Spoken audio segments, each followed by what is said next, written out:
For the last few years, Democrats have been trying to get Donald Trump's tax returns. Well, they recently got them, and so great. The House now has copies of Trump's tax returns from 2018. Wonderful. So now, why did it take so long? It's 2022. I mean, especially since Donald Trump promised that he would release them. Oh, right. He says, well, look, I wanted to release them. You know, I wanted to give you my tax returns to show you that I'm very, very rich. And there are no problems there on my taxes. But, you know, I would, but I'm being audited. So, the world's longest audit. Right. Okay. Now, of course, when he came up with that excuse, and I say came up because I'm pretty much bearing the lead here, I called BS. We all called BS. No, there. Obviously, you can release them even when you're under audit, and you're not under audit. And turns out, of course, we're right. It turns out that, yes, he had lied about this, and we find out now that the IRS, for the first couple of years of Trump's administration, had actually failed to do audits that they were supposed to do, that were mandatory by law. Amazing. A report by the House Ways and Means Committee indicates the Trump administration disregarded an IRS requirement dating to 1977, which mandates audits of a president's tax filings. The IRS began to audit Trump's 2016 tax filings on April 2019, more than 2 years into his presidency and just months after Democrats took the House. Now, the reason they did that is because House Ways and Means Committee Chair Richard Neal was like, oh, we should probably look at Trump's taxes because there's a lot of weird questions, right? There's a lot of questions here. There's a lot of potential red flags. Let's look into these taxes. So, but again, under Trump, for the first couple of years, the IRS just somehow failed to do the audit of the president. Now, the report notes that there was no suggestion that Trump had directly sought to influence the IRS or discourage it from reviewing his tax information, right, which is why he had been, fighting to make sure that nobody sees taxes. But to be fair, the House was trying to see his tax information, and he was fighting them. So, anyway.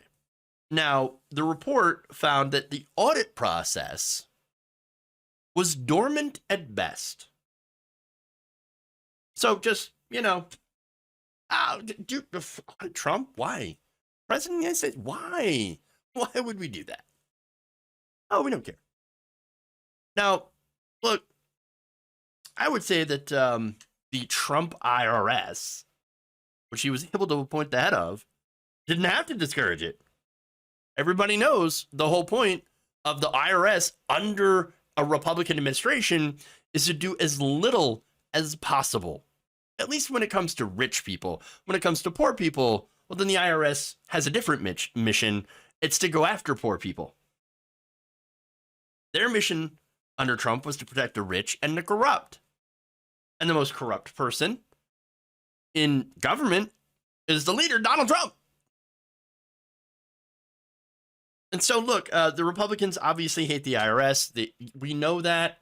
And it's because they love protecting corruption. They love protecting the rich. They love protecting their donors. Understand that when they try to defund the IRS, it's not to protect you. It's not to protect the average taxpayer. A dysfunctional and defunded IRS is not going to go after people who are wealthy. It's going to go after people who are easier to go after, who can't hire fancy lawyers. Regular people, working people. In fact, Stephen Horsford of Nevada, says because of the dismantling of funding to the IRS, they have not been unable to do their job.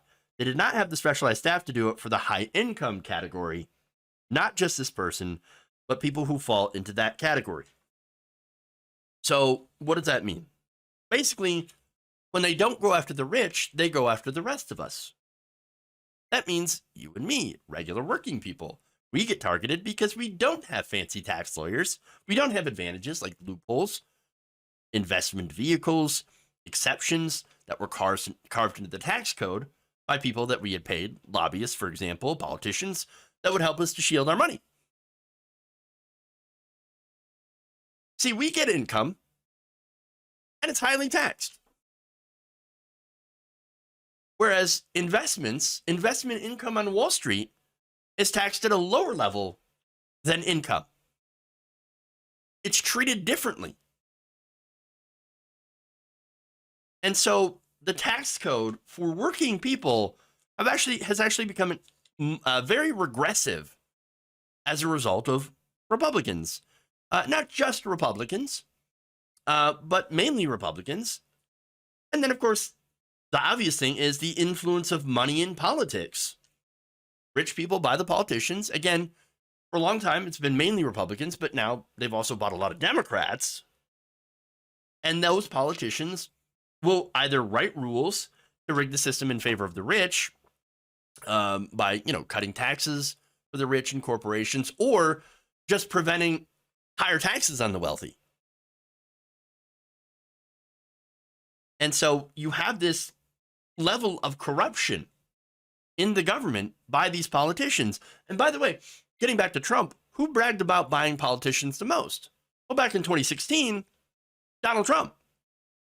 And one of the most or only honest things Trump has ever said, and this was during a Republican debate where he was in the primary, he said, look, I give politicians money. I give them lots of money. And guess what? They do whatever the hell I want. I give them money and they do what I want. Yes, that's true. Again, one of the most honest things and the only honest thing he's ever said. He's right. And they absolutely do everything that the wealthy want. And that's why our tax code is so incredibly broken and slanted towards the rich and rigged against average working people. And look, also, why Trump wasn't audited until Democrats had to force the issue. And yes, they made it into a political issue, which shouldn't be a political issue, should be a criminal, issue, and whether or not he's actually defrauding the taxpayer, or hiding his assets from taxation, which again is defrauding, hiding his money, and all that stuff. So the Democrats then took this issue and was like, well, we can use this as a political issue. And so we are going to use it as a political issue, even though Donald Trump almost certainly seems like he was doing something wrong. Like, for example, inflating his assets in order to get loans, more favorable terms, better interest rates. And then, of course, deflating his assets when it comes to paying taxes, claiming losses on certain things so that he can get better tax rates when, he was being less than honest about it. And so all this in order to, of course, just pay less in taxes to keep as much of his money as he could. So I bring that up to the Democrats because the Democratic Party hasn't been super great on taxation either. And let me give you a couple of examples.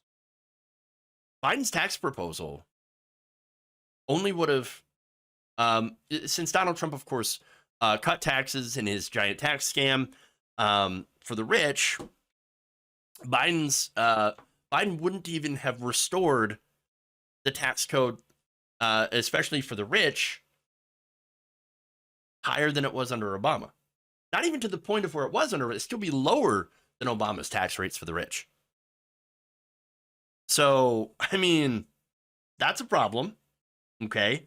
So rich people and corporations would still be paying less under Biden's tax plan than they did for Obama. And yet they're even wealthier than before. Now, as far as Richie Neal,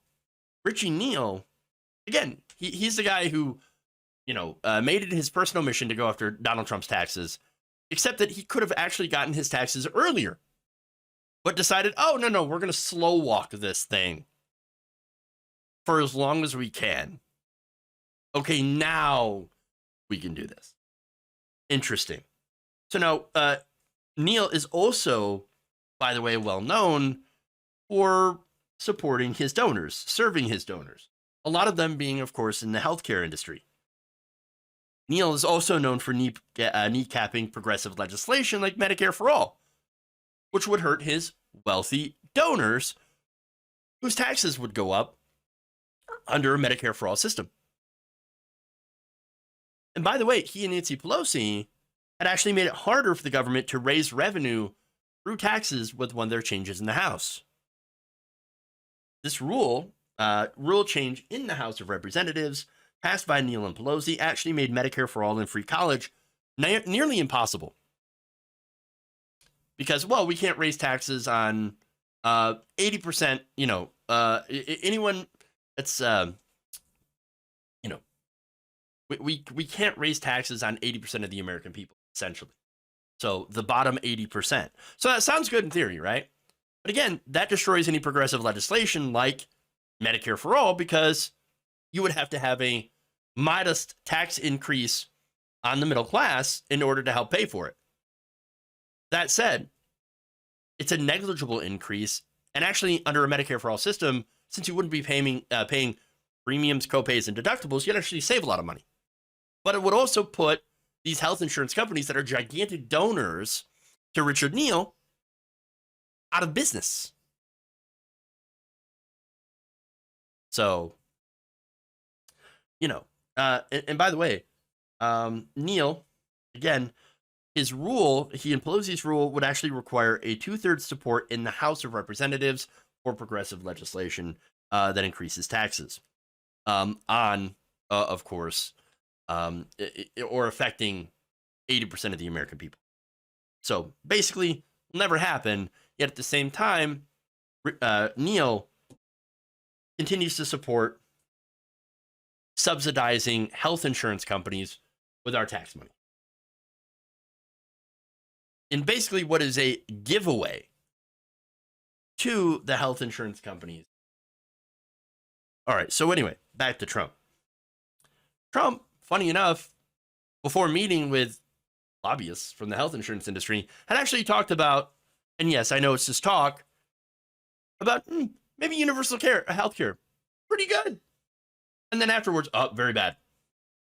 Gee, I wonder if money or corruption had anything to do with that. But what's important about his taxes, again, aside from potential crimes like fraud or tax evasion, is where he would get his income. At least that's where I want to focus on, right? Who is personally invested in Trump through Trump's businesses? The Saudis, Russian oligarchs? I mean, we're going to have to see. And now we just might. Available. But on the issue of the IRS, you guys remember when conservatives were claiming the IRS was personally targeting them? Just conservatives, right? No, it turns out they weren't.